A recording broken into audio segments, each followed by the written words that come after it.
Last night, a single tweet from Trump sent oil nosediving. Gold violently bounced back, making everyone think the bull market had returned. But the moment the Asia session opened today, it backhanded the bulls right in the face.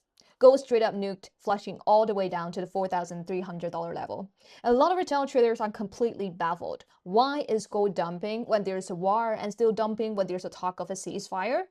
Whatever happened to its safe haven status? To see through the metric here, you have to understand the sell the winners liquidity logic. The market is aggressively replaying the exact same liquidity crunch playbook from 2008 and 2020. The massive uncertainty surrounding the US-Iran conflict combined with the market's sheer panic over the US AI bubble bursting has caused absolute panic to bleed into the street.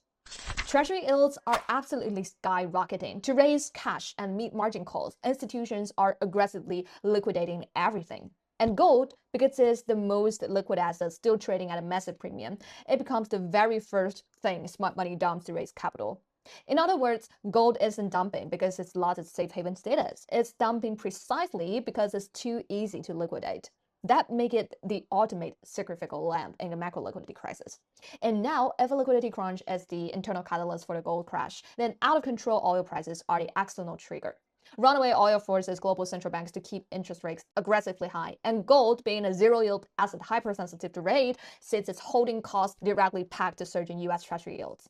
As long as treasuries keep reaping higher, capital will violently rotate out of zero-yield assets like gold and flood straight into high-yielding government bonds. Gold slicing through massive support levels at $4,400 and $4,300. It's simply the market pricing in a higher for longer macro regime.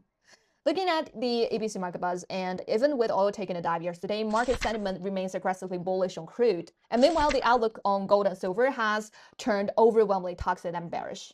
This massive divergence is a textbook signal that a one-sided trend is about to accelerate.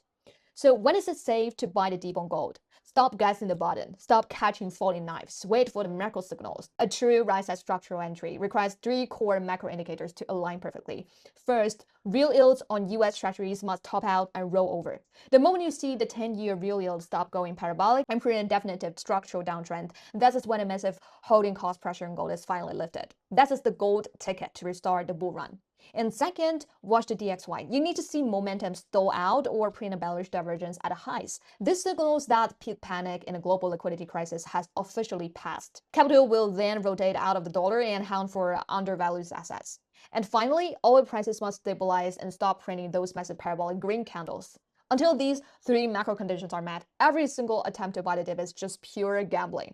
So for the guys trading on margin, if you're long, you absolutely must use a hard stop loss. If you insist on playing a bounce, wait for an extreme oversold flush first. Do not back holding a losing trade. For the short sellers, just ride the momentum. The trend is your friend. And for the long-term spot holders, you need to remember this. Parabolic pumps create risk. Brutal flush create opportunity. Because zooming out on the macro timeline, gold remains the ultimate weapon against fiat debasement.